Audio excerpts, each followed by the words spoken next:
안녕하십니까. 이 시간에는 제3절 창조 목적에 대해서 말씀드리겠습니다. 창세 이전에 홀로 계시던 하나님께서 왜 이 피조 세계를 창조하시게 되었을까요? 피조 세계를 창조하신 목적이 무엇일까요? 하늘 부모님께서 인간을 비롯한 피조 세계를 창조하실 수밖에 없었던 것은 혼자서는 도저히 사랑할 수 없기 때문이었습니다. 사랑을 사랑답게 하기 위해서는 사랑의 상대가 있어야 합니다. 이것은 인간을 위시한 만물의 존재 목적이기도 합니다.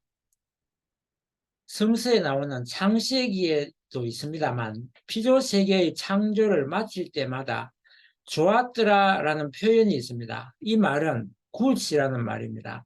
한글로 하면 선하다는 뜻입니다. 바로 선의 대상으로 창조하셨고 하나님께서 바라신 대로 창조가 이루어졌을 때 기쁨을 누리시고자 하는 것이 피조세계의 창조 목적이었다는 것입니다. 창세기 1장 4절에 보면 그 빛이 하나님의 보시기에 좋았더라. 하나님이 빛과 어둠을 나누사 빛을 낮이라 칭하시고 어둠을 밤이라 칭하시니라. 저녁이 되면 아침이 되는 이는 첫째 날이니라 라고 기록되어 있습니다. 또 하나님이 가라사대 물 가운데 궁창이 있어 물과 뭇으로 나뉘게 하라 하시고 하나님이 궁창을 만드사 궁창 아랫물과 궁창 위의 물로 나뉘게 하시며 그대로 되니라 라고 기록되어 있습니다. 이렇게 하나님이 창조하신 피조물이 선의 대상이 되기를 바랐고 또한 기쁨의 대상이 되기를 바라셨다는 것입니다. 그리고 어떨 때 최고의 기쁨을 하나님께서 누리시게 될까요?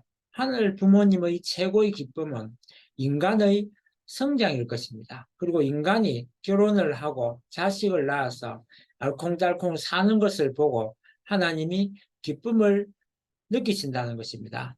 그것이 바로 인간 창조의 목적입니다. 아울러 생활에 필요한 용품이라든지 먹거리를 비롯한 의식주가 풍부하게 되기 위해서는 만물 세계를 주관할 수 있어야 합니다. 행복한 가정을 꾸릴 수 있는 조건이 바로 풍족한 의식주일 것입니다. 이 세 가지를 3대 축복이라고 할 수 있습니다. 3대 축복이라는 것은 생육하고 번식하여 만물 세계를 주관하라. 이 세 가지를 3대 축복이라고 하는 것입니다. 천국은 이 세 가지가 이루어졌을 때 하나님이 가정에 임재하시는 그것이 바로 천국이 되는 것입니다. 그래서 창세기 1장 28절에 하나님이 그들에게 복을 주시며 그들에게 이르시되 생육하고 번성하여 땅에 충만하라. 땅을 정복하라. 바다의 고기와 공중의 새와 땅에 움직이는 모든 생물을 다스리라 하시니라 라고 기록되어 있는 것입니다. 하늘 부모님의 창조 목적과 피조 세계의 존재 목적에 대해서 간략하게 요약을 해보면 하늘 부모님의 창조 목적은 곧 피조 세계의 존재 목적이며 인간이 사위기대를 이루고 3대 축복을 완성하게 되면 원래 하나님의 선의 목적이 달성되게 되고 하나님도 기쁨을 누리시게 되어 창조 목적이 달성된다는 것입니다.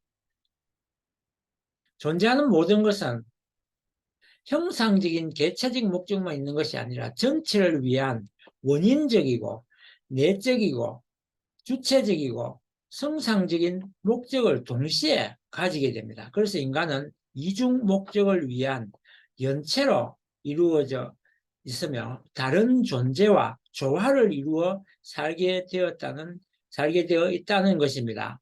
그래서 전체적인 목적을 떠난 개체적인 목적이 있을 수 없고 개체적인 목적을 보장하지 않는 전체적인 목적은 없다는 것입니다. 다음은 하늘 부모님의 기쁨을 위한 선의 대상에 대해서 말씀드리겠습니다. 인간은 어떠할 때 기쁨을 느끼게 되는 것일까요? 작자가 있다면 그 작자가 구상한 대로 작품이 잘 표현되었을 때 기쁨을 느낄 수 있을 것입니다. 인간은 유형과 무형 두 실제 세계를 누릴 수 있고 성상적 기쁨이라 할 수 있는 하나님의 축복과 계명을 지켜고 그 지킨 다음 형상적으로 말씀의 실체가 되어서 몸소 실천하고 말씀의 실체가 되는 것이 하늘 부모님의 소원인 기쁨을 위한 선의 대상이 되는 길입니다. 이렇게 무용으로 계신 하늘 부모님의 축복이 이 땅 가운데 실체적으로 현현할 수 있도록 3대 축복을 완성하여 선의 대상이 될 때 완전한 선의 대상이 되어서 하나님께 기쁨과 영광을 돌려드릴 수 있게 되는 것입니다.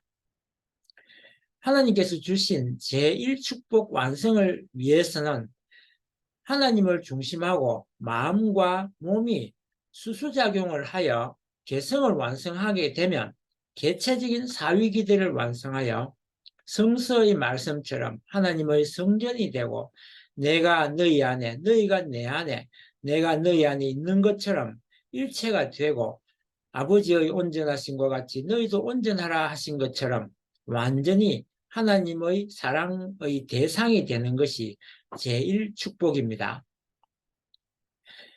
고린도전서 3장 16절에 너희가 하나님의 성전인 것과 하나님의 성령이 너희 안에 거하는 것을 알지 못하느냐라고 하였고 실제로 요한복음 14장 20절에도 그날에는 내가 아버지 안에 너희가 내 안에 내가 너희 안에 있는 것을 너희가 알리라 라고 했습니다. 마태복음 5장 48절에도 그러므로 하늘에 계신 너희 아버지의 온전하심과 같이 너희도 온전하라 하였습니다. 온전하다는 것은 독립된 개체가 되는 것입니다. 누구의 간섭이나 누구의 도움도 없이 홀로 설 수 있다는 것입니다. 그것이 곧 개성 완성인 것입니다. 그럼 제2축복은 무엇일까요? 제2축복은 하나님을 중심하고 아담과 해와가 가정을 이루고 사랑을 주고 자녀를 번식함으로써 가정적 사위기대를 완성하는 것입니다. 이러한 이상적 가정이 증가하여 사회를 이루고 살면 하나님의 제2의 선의 대상이 되어 하나님께 기쁨을 돌려드리게 되는 것이 제2축복의 완성입니다. 하나님을 중심하고 아담과 하와가 자녀를 생산하여 하나님의 또 다른 선의 대상이 되는 것이 곧 가정 완성이라는 말입니다. 그럼 제3축복 완성은 어떻게 해야 할까요? 하나님을 중심하고 인간과 만물이 잘 주고 잘 받아서 주관적 사위 기대를 이루게 되면 하나님의 또 하나의 선의 대상이 되고 이렇게 이상세계를 이루고 사는 것이 만물을 주관하라는 의미이며 인간이 만물에 대한 주관성을 완성하는 길이기도 합니다. 이것이 하늘 부모님이 인간에게 주신 제3축복을 완성하는 것입니다. 지금까지 말씀드린 개체적 사위기대와 가정적 사위기대 그리고 주관적 사위기대 이 세 가지 축복을 완성하면 천국에 들어갈 수 있는 자격을 갖추는 것이 되고 하늘 부모님의 뜻대로 행하는 자가 되는 것입니다. 이것이 창조 목적을 완성하라는 의미인 것입니다.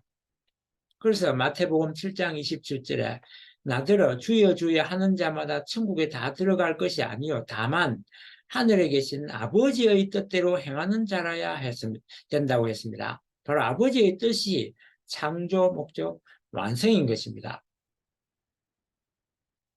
하늘 부모님이 주신 3대 축복을 완성한 인간들이 참 부모님을 이 땅 가운데 모시고 생활하는 것이 천국을 이루는 것이고 이러한 환경에서 사람들이 행복하게 살게 되면 그것을 보시고 하늘 부모님께서도 기쁨과 영광을 누리시게 된다는 것이 바로 인간 존재 목적을 완성하는 것입니다. 그러나 인간이 타락하여 고통 가운데 있었기 때문에 하늘 부모님께서도 슬픔과 고통 속에서 한을 풀지 못하고 계시는 것입니다. 그래서 이러한 하나님의 한을 인간들은 풀어드려야 합니다. 이것으로서 제 3절 창조 목적의 강의를 마치고 다음 시간에는 제 4절 창조 본연의 가치 결정과 그 가치의 기준에 대해서 말씀드리도록 하겠습니다. 감사합니다.